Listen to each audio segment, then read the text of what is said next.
Hello viewers, ನೀವು ಈ ರೀತಿ ಕೇಳಿರ್ಬೋದು, ಡೆಲ್ಲಿಲಿ ಒಂದು ದಿನ ಇರೋದು ಒಂದೇ, 9 to 50 ಸಿಗರೇಟ್ಸ್ ಇರೋದು ಒಂದೇ.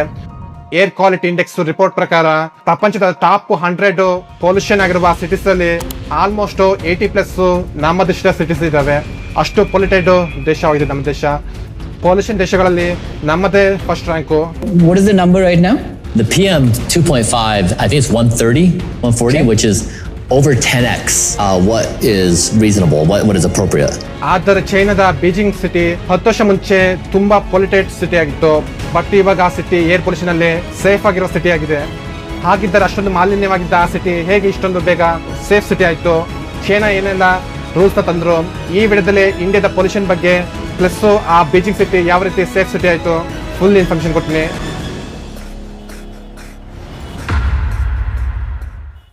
ಏರ್ ಕ್ವಾಲಿಟಿ ಚೆಕ್ ಮಾಡೋಕ್ಕೆ PM 2.5 ಪ್ಯಾರಾಮೀಟರ್ನ ಯೂಸ್ ಮಾಡ್ತಾರೆ. WHO ಪ್ರಕಾರ PM 2 ಸ್ಕೋರು 5 ಇದ್ರೆ ಬೆಸ್ಟ್ ಸ್ಕೋರು. ಅದರ ಸ್ಯಾಡ್ ವಿಷಯ ಏನೆಂದರೆ PM 2.5 ನಮ್ಮ ದೇಶದ ಕೆಲವೊಂದು ಸಿಟಿಲಿ ವರ್ಷದ ಆವರೇಜು 50 ಅಬೋವ್ ಬಿಲೋ ಅಷ್ಟಿದೆ.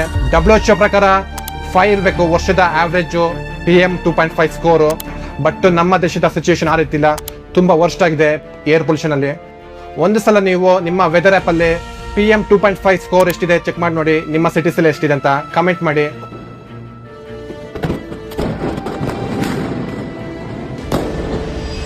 ಈ ಸ್ಕೋರು 50 ಇದೆಯಾ, 30 ಇದೆಯಾ, 40 ಇದೆಯಾ, 60 ಇದೆಯಾ, ಜಾಸ್ತಿ ಇದೆಯಾ, ಎಷ್ಟಿದೆ? ಇಂಡಿಯಾದ ಏರ್ ಕ್ವಾಲಿಟಿ ಸ್ಟ್ಯಾಂಡರ್ಡ್ ಸ್ವಲ್ಪ ವಿಚಿತ್ರವಾಗಿದೆ. ಇಲ್ಲಿ PM ಸ್ಕೋರು ಬಿಲೋ 30 ಇದ್ರೆ ಒಳ್ಳೆಯ ಸ್ಕೋರ್ ಅಂತ ಹೇಳ್ತಾರೆ. ಅಪ್ ಟು 90 ವರೆಗೆ ಇದ್ರೆ ಮಾಡರೇಟ್ ಎಲ್ಲೋ ಸ್ಕೋರ್ ಕೊಡ್ತಾರೆ, ಅಷ್ಟೊಂದು ಮೀಡಿಯಂ ಅಂತ ಹೇಳ್ಬೋದು. ಆದರೆ WHO ಪ್ರಕಾರ ಬಿಲೋ 15 ಇದ್ರೆ ಒಳ್ಳೆಯ ಸ್ಕೋರು, ಅಷ್ಟಿದ್ರೆ ಒಳ್ಳೇದು, ಅದಕ್ಕಿಂತ ಜಾಸ್ತಿ ಇದ್ರೆ ಒಳ್ಳೇದಲ್ಲ, ಸೇಫ್ ಅಲ್ಲ. ಅದೇ ಯುರೋಪ್ ದೇಶಗಳ ಪ್ರಕಾರ ಈ ಸ್ಕೋರ್ 10 ಒಳಗಿದ್ರೆ ಗುಡ್ ಅಂತ ಹೇಳ್ತಾರೆ. ಎಷ್ಟು ವಿಚಿತ್ರವಾಗಿದೆ ನೋಡಿ ನಮ್ಮ ದೇಶದ್ದು. ಯುರೋಪ್ ಅಲ್ಲಿ 25 ಸ್ಕೋರ್ ಮೇಲೆ ಇದ್ರೆ ಪುವರ್ ಏರ್ ಕ್ವಾಲಿಟಿ ಅಂತಾರೆ, ಅಬೋವ್ 75 ಇದ್ರೆ ಎಕ್ಸ್ಟ್ರೀಮ್ ಡೇಂಜರ್ ಅಂತ ಹೇಳ್ತಾರೆ. ಬಟ್ ನಮ್ಮ ದೇಶದಲ್ಲಿ 90 ವರೆಗಿದ್ರು ಮಾಡರೇಟ್ ಎಲ್ಲ ಸ್ಕೋರ್ ಕೊಟ್ಟಿದ್ದಾರೆ. ಡೆಲ್ಲಿ ಅಂತ ಸಿಟಿಯಲ್ಲಿ ಒಂದು ದಿನ ಇದ್ರೆ 10, 20, 30, 50 ಸಿಗರೆಟ್ ನ ಸೇವನೆ ಮಾಡಿದಾಗುತ್ತೆ, ಅಷ್ಟು ಪೊಲ್ಯೂಟೆಡ್ ಆಗಿದೆ. ಅಲ್ಲಿರೋ ಚಿಕ್ಕ ಮಕ್ಕಳೇ ತುಂಬಾ ಸಫರ್ ಮಾಡ್ತಾ ಇದ್ದಾರೆ. ನಿಮಗೆ ಗೊತ್ತಿರ್ಬೋದು, ಅವರು ಸ್ಮೋಕಿಂಗ್ ಮಾಡ್ದಂಗೆ ಆಗುತ್ತೆ. ಒಂದು ರೀತಿ 40 ಇಯರ್ಸ್ ವರೆಗೂ ಇಷ್ಟೊಂದು ಸಿಗರೆಟ್ ನ ಸೇವನೆ ಮಾಡಿರ್ತಾರೆ. ಅಷ್ಟು ಸಿಗರೆಟ್ ಅಲ್ಲಿನ ಮಕ್ಕಳು ಚಿಕ್ಕ ವಯಸ್ಸಿಗೆ ಸೇವನೆ ಮಾಡ್ತಾ ಇದ್ದಾರೆ, ಅಷ್ಟು ಪೊಲ್ಯೂಟೆಡ್ ಆಗಿದೆ. ಬರೀ ಡೆಲ್ಲಿ ಅಂತಲ್ಲ, ಒಂದು ಸಲ ನೀವು ಏರ್ ಕ್ವಾಲಿಟಿ ಇಂಡೆಕ್ಸ್ ಈ ವೆಬ್ಸೈಟ್ ಅಲ್ಲೆಲ್ಲ ಹೋಗಿ ಚೆಕ್ ಮಾಡಿ ನೋಡಿ, ಎಷ್ಟೊಂದು ನಮ್ಮ ದೇಶದ ಸಿಟಿಗಳು ಕಾಣಿಸ್ತವೆ. Next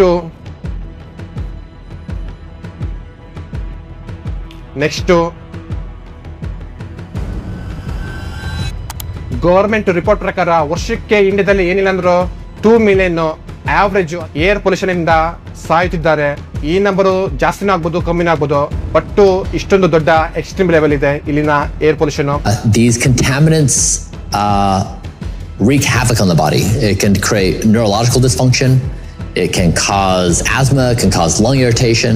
It's whole body damage. ಗೌರ್ಮೆಂಟ್ಗಳು ಏನ್ ಮಾಡ್ತಿದ್ದಾವೆ?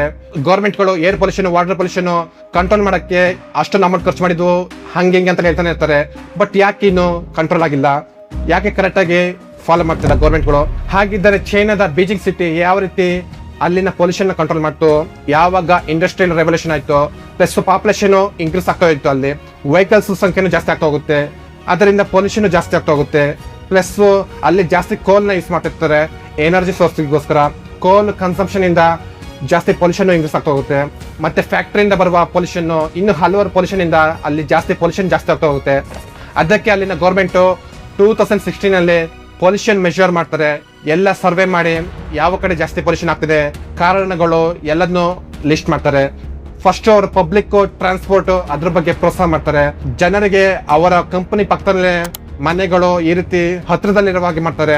ಜಾಸ್ತಿ metro, public transport, EV vehicles ಬಗ್ಗೆ ಜಾಸ್ತಿ ಫೋಕಸ್ ಮಾಡ್ತಾರೆ. ಇದರಿಂದ ಅಲ್ಲಿನ ಜನ ಅವರ ಓನ್ ವೆಹಿಕಲ್ಸ್ ಯೂಸ್ ಮಾಡೋ ಬದಲು ಪಬ್ಲಿಕ್ ಟ್ರಾನ್ಸ್ಪೋರ್ಟ್ ಯೂಸ್ ಮಾಡಕ್ಕೆ ಸ್ಟಾರ್ಟ್ ಮಾಡ್ತಾರೆ. ಇದರಿಂದ ಪೊಲ್ಯೂಷನ್ ಕಂಟ್ರೋಲ್ ಆಗ್ತಾ ಬರುತ್ತೆ. ಜೊತೆಗೆ ಕೋಲ್ ಕನ್ಸಂಪ್ಷನ್, ಫ್ಯಾಕ್ಟ್ರಿಗಳನ್ನ ಕ್ಲೋಸ್ ಮಾಡ್ತಾರೆ. ಆಕ್ಚುಲಿ ಕೋಲ್ ಫ್ಯಾಕ್ಟ್ರಿಗಳೇ ಆ ಸಿಟಿಯಲ್ಲಿ ಜಾಸ್ತಿ ಜಾಬ್ ಕೊಟ್ಟಿರುತ್ತೆ ತುಂಬಾ ಜನಕ್ಕೆ.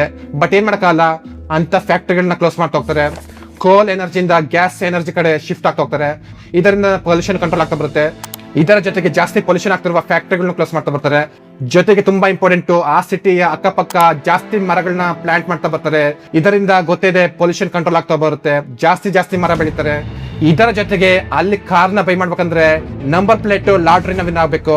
ಯಾರು ವಿನ್ ಆಗ್ತಾರೆ ಅವ್ರು ಮಾತ್ರ ಕಾರ್ನ ಬೈ ಮಾಡ್ಬೇಕು, ಅಥವಾ ಕಾರು ವೆಹಿಕಲ್ಸ್ ಬೇರೆ ವೆಹಿಕಲ್ಸ್ ನ ಬೈ ಮಾಡ್ಬೇಕು. ಆ ರೀತಿ ರೂಲ್ಸ್ ತರ್ತಾರೆ. ಇದರಿಂದ ಎಲ್ಲರೂ ವೆಹಿಕಲ್ಸ್ ನ ಬೈ ಮಾಡಕ್ಕಾಗೋದಿಲ್ಲ. ಪೊಲ್ಯೂಷನ್ ಕಂಟ್ರೋಲ್ ಆಗುತ್ತೆ. ಜನ ಜಾಸ್ತಿ ಪಬ್ಲಿಕ್ ಟ್ರಾನ್ಸ್ಪೋರ್ಟ್, ಮೆಟ್ರೋ ಇದನ್ನ ಯೂಸ್ ಮಾಡ್ತಾರೆ. ಜೊತೆಗೆ ಓಲ್ಡ್ ಕಾರು ವೆಹಿಕಲ್ಸ್ ಇದ್ರೆ ಅದನ್ನ ಸೇಲ್ ಮಾಡಿ ನ್ಯೂ ಕಾರ್ಸ್ ಬೈ ಮಾಡಕ್ಕೂ ಪ್ರೋತ್ಸಾಹ ಮಾಡ್ತಾರೆ. ಯಾಕಂದ್ರೆ ಓಲ್ಡ್ ವೆಹಿಕಲ್ಸ್ ಇಂದ ಜಾಸ್ತಿ ಪೊಲ್ಯೂಷನ್ ಪ್ರೊಡ್ಯೂಸ್ ಆಗುತ್ತೆ. ಈ ರೀತಿ ಹಲವು ರೂಲ್ಸ್ ಇಂದ ಅಲ್ಲಿನ ಪೊಲ್ಯೂಷನ್ ಹೋಗ್ತಾ ಹೋಗ್ತಾ ಕಂಟ್ರೋಲ್ ಆಗುತ್ತೆ. ಕೇವಲ 10 ವರ್ಷದಲ್ಲಿ ಏರ್ ಪೊಲ್ಯೂಷನ್ ಅಲ್ಲಿ ಕ್ಲೀನೆಸ್ಟ್ ಸಿಟಿ ಆಗುತ್ತೆ. ಬೇರೆ ದೇಶ ಮಾಡದೇ ಇರೋದು ಕೇವಲ 10 ವರ್ಷದಲ್ಲಿ ಮಾಡಿ ತೋರಿಸ್ತಾರೆ. ನಮ್ಮ ದೇಶಕ್ಕೆ ಚೈನಾ ಶತ್ರು ಇರ್ಬೋದು, ಬಟ್ ಈ ರೀತಿಯ ಲೆಸನ್ಸ್ ನಾವು ಕಲಿಯೋದು ತುಂಬಾ ಇಂಪಾರ್ಟೆಂಟ್. ಇಲ್ಲಿನ ಗೌರ್ಮೆಂಟ್ ಜನ ಕರೆಕ್ಟ್ ಆಗಿ ರೂಲ್ಸ್ ನ ಫಾಲೋ ಮಾಡ್ಬೇಕು. ಇಲ್ಲಿನ ಗೌರ್ಮೆಂಟ್ಗಳು, ಮೀಡಿಯಾಗಳು ಜಾತಿ ಧರ್ಮ ಬೇಡದ ವಿಷಯದಲ್ಲೇ ಜನರನ್ನ ಮರಳು ಮಾಡ್ತಾನೆ ಇರ್ತಾರೆ. ಸೊ ಜನ ಕ್ವಶನ್ ಮಾಡ್ಬೇಕು, ಬದಲಾಗಬೇಕು ಜನ. ಇಲ್ಲಾಂದ್ರೆ ಗೌರ್ಮೆಂಟ್ ಮತ್ತೆ ಅವರ ವರ್ಕರ್ಸ್, ಮೀಡಿಯಾಗಳು ನಿಮ್ಮನ್ನ ದಾರಿ ತಪ್ಪಿಸ್ತಾನೆ ಇರ್ತಾರೆ. ಈ ರೀತಿಯ ವಿಷಯದ ಬಗ್ಗೆ ವಾಯ್ಸ್ ನ ರೈಸ್ ಮಾಡಿ. ಇದೇ ರೀತಿ ಕಂಟಿನ್ಯೂ ಆಗ್ತಾ ಹೋದ್ರೆ ಏರ್ ಪೊಲ್ಯೂಷನ್, ವಾಟರ್ ಪೊಲ್ಯೂಷನ್, ಇನ್ನು ಹಲವಾರು ಪೊಲ್ಯೂಷನ್, ಮುಂದೆ ನಮ್ಮ ನೆಕ್ಸ್ಟ್ ಜನರೇಷನ್, ನಿಮ್ಮ ಮಕ್ಕಳು, ಮೊಮ್ಮಕ್ಕಳು ಅವ್ರು ತುಂಬಾ ಸಫರ್ ಮಾಡ್ಬೇಕಾಗುತ್ತೆ. ಈಗ ಮೊದಲೇ ಗ್ಲೋಬಲ್ ವಾರ್ಮಿಂಗು, ಹೀಟ್ ವೇವ್ ಜಾಸ್ತಿ ಆಗ್ತದೆ. ಗೌರ್ಮೆಂಟ್ಗಳು ಬದಲಾವಣೆ ತರಬೇಕು. ಜೊತೆಗೆ ಇಲ್ಲಿನ ಜನರು ಸಿವಿಕ್ ಸೆನ್ಸ್ ನ ಬೆಳೆಸ್ಕೋಬೇಕಾಗುತ್ತೆ. ಪ್ರೀವಿಯಸ್ ವಿಡಿಯೋದಲ್ಲಿ ಇಂಡಿಯಾದ ಝೀರೋ ಸಿವಿಕ್ ಸೆನ್ಸ್ ಬಗ್ಗೆ ಡೀಟೇಲ್ ವಿಡಿಯೋ ಮಾಡಿದ್ದೆ. ಅದಕ್ಕೆ ಕಾರಣಗಳು, ಸೊಲ್ಯೂಷನ್ಸ್ ಡೀಟೇಲ್ ಆಗಿ ಇನ್ಫಾರ್ಮೇಶನ್ ಕೊಟ್ಟಿದ್ದೀನಿ. ಬರೀ ಗೌರ್ಮೆಂಟ್ ಬೈದ್ರೆ ಸಾಕೋದಿಲ್ಲ, ಇಲ್ಲಿನ ಜನರ ತಪ್ಪು ತುಂಬಾ ಇದೆ. ಸೊ ನೆಕ್ಸ್ಟ್ ಆ ವಿಡಿಯೋ ನೋಡಿ. ನಮ್ಮ ದೇಶದ ಏರ್ ಪೊಲ್ಯೂಷನ್ ರಿಯಾಲಿಟಿ ಬಗ್ಗೆ ಡೀಟೇಲ್ ಆಗಿ ಎಲ್ಲರಿಗೂ ಗೊತ್ತಾಗಲಿ. ಸೊ ಈ ವಿಡಿಯೋ ಫಸ್ಟ್ ಶೇರ್ ಮಾಡಿ, ಲೈಕ್ ಮಾಡಿ, ಕಾಮೆಂಟ್ ಮಾಡಿ. ಫ್ಯೂಚರ್ ವಿಡಿಯೋಸ್ಗೋಸ್ಕರ ಸಬ್ಸ್ಕ್ರೈಬ್ ಆಗಿ. Thank you for watching.